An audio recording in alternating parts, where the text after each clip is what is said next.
আকাশবাণী কলকাতা। স্থানীয় সংবাদ পড়ছি প্রিয়া বিশ্বকর্মা।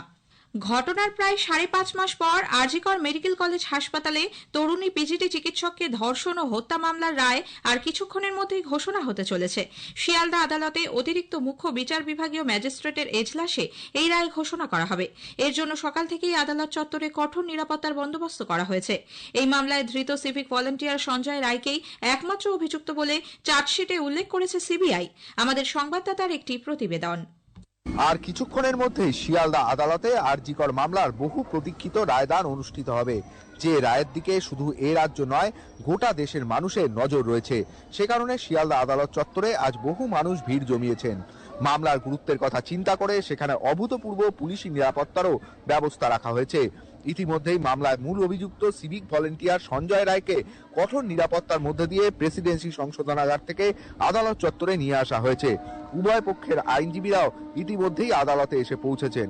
অভিরূপ ভট্টাচার্য, আকাশবাণী সংবাদ, কলকাতা। উল্লেখ্য, গত বছর 8 ও 9 আগস্টের মধ্যরাতে আরজিকর হাসপাতালের সেমিনার হলে ওই চিকিৎসককে ধর্ষণ করে হত্যা করা হয়।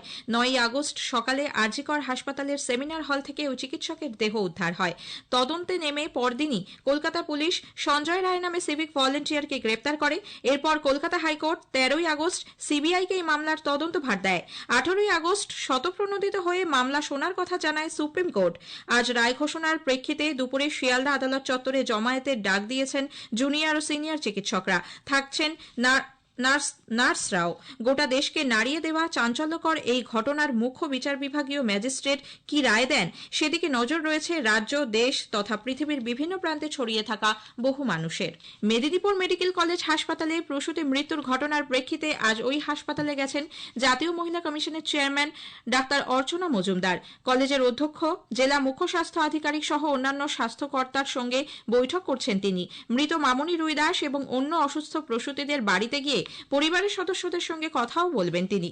এদিকে প্রসূতি মৃত্যুর ঘটনায় 12 জন চিকিৎসককে সাসপেন্ড করার প্রতিবাদে জুনিয়র চিকিৎসকরা আন্দোলনে সামিল হয়েছেন। পরবর্তী কর্মপন্থা স্থির করতে গতকাল মেদিনীপুর মেডিকেল কলেজে দীর্ঘ বৈঠক শেষে রাতে জুনিয়র চিকিৎসকদের তরফে জানানো হয় তাদের আন্দোলন অব্যাহত থাকবে। তবে পূর্ণ কর্মবিরতির ডাক দেওয়া হলেও এখনই তা কার্যকর হচ্ছে না। আংশিক কর্মবিরতি চলবে। মানবিকতার কারণে ভর্তি থাকা রোগীদের জন্য জরুরি পরিষেবা দেওয়া হবে। উত্তর দিনাজপুরের গোয়ালপুকুরের পাঞ্জিপাড়ায় 2 পুলিশ কর্মীকে গুলি করে পালানোর ঘটনায় যুক্ত বিচারাধীন বন্দী সাজ্জাক আলম আজ সকালে পুলিশের গুলিতে নিহত হয়েছে। জেলার চোপড়া সীমান্ত দিয়ে পালানোর সময় পুলিশকে লক্ষ্য করে গুলি চালায় সাজ্জাক। তাকে আটকাতে পাল্টা গুলি চালায় পুলিশ। 3টি গুলি লাগে সাজ্জাকের বাম কাঁধে, পিঠে ও পায়ে। হাসপাতালে নিয়ে যাওয়া হলে চিকিৎসাধীন অবস্থায় মৃত্যু হয় তার। সাজ্জাককে সাহায্যকারী আরও এক সঙ্গীকে খুঁজছে পুলিশ। উল্লেখ্য, গত বুধবার ইসলামপুর আদালতে বিচারাধীন সাজ্জাককে হাজির করার পর রায়গঞ্জ সংশোধনাগারে নিয়ে যাওয়ার সময় পাঞ্জিপাড়ায় 2 পুলিশ কর্মীকে গুলি করে সে পালায়। সাজ্জাক এবং তার সঙ্গীর সন্ধানে 2 লক্ষ টাকা পুরস্কারও ঘোষণা করে পুলিশ। এদিকে পুলিশের মারে এক মহিলার মৃত্যুকে কেন্দ্র করে উত্তেজনা ছড়িয়েছে কোচবিহারের হরিণচৌড়া এলাকায়। স্থানীয়দের দাবি, 2 দিন আগে পুলিশের এক গাড়ির চালক প্রসেন বর্মনের সঙ্গে আমজাদ আলী নামে এক যুবকের বচসা বাঁধে। এরপর গতরাতে পুলিশ নিয়ে আমজাদের বাড়িতে প্রসেন ভাঙচুর চালায় বলে অভিযোগ। সে সময় আমজাদের মা আম্বিয়া বিবি বাধা দিলে 55 বছর বয়সী ওই মহিলাকে মারধর করা হয় বলে পরিবারের দাবি।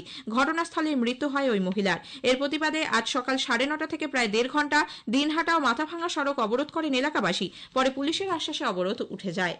মেরামতি এবং রক্ষণাবেক্ষণের কাজের জন্য আগামী 22 জানুয়ারি রাত 12টা থেকে 27 জানুয়ারি সকাল পর্যন্ত বালি ব্রিজের একাংশ বন্ধ রাখার সিদ্ধান্ত নেওয়া হয়েছে। গতকাল এই নিয়ে পরিবহন দপ্তরে পুলিশ ও পূর্ত দপ্তরের আধিকারিকদের মধ্যে বৈঠক হয়। কলকাতাগামী লেন চালু থাকলেও অন্যদিকে লেনটি বন্ধ থাকায় যান চলাচলের জন্য বিকল্প হিসেবে নিবেদিতা সেতুকে ব্যবহার করা হবে বলে ঠিক হয়েছে। উল্লেখ্য, একই সময় শিয়ালদা ডানকুনি শাখায় 4 দিন ট্রেন বন্ধ থাকার কথা আগেই ঘোষণা করায় ওই সময় যাত্রীরা তীব্র সমস্যায় পড়বেন বলে আশঙ্কা করা হচ্ছে। পূর্ব ঘোষণা মতো কমিউনিকেশনস বেসড ট্রেন কন্ট্রোল সিস্টেমের পরীক্ষার জন্য আগামীকাল মেট্রো রেলের গ্রিন লাইন পরিষেবা বাতিল থাকবে বলে মেট্রো রেল সূত্রে খবর। এদিকে ব্লু লাইন সার্ভিসের ট্রেন পরিষেবা 248 থেকে বাড়িয়ে 262 করা হয়েছে। প্রধানমন্ত্রী নরেন্দ্র মোদী আগামীকাল আকাশবাণীতে মন কি বাত অনুষ্ঠানে দেশ বিদেশের মানুষের সঙ্গে তাঁর চিন্তাভাবনা ভাগ করে নেবেন। এটি হবে মাসিক এই বেতার অনুষ্ঠানের 118তম পর্ব। অনুষ্ঠানটি সকাল 11টা থেকে আকাশবাণী এবং দূরদর্শনের সবকটি প্রচার তরঙ্গ, এআইআর নিউজ ওয়েবসাইট এবং নিউজ অন এআইআর মোবাইল অ্যাপে সম্প্রচার করা হবে। স্থানীয় সংবাদ শেষ হলো। এর পরের খবর বিকেল 5টা বেজে 10 মিনিটে।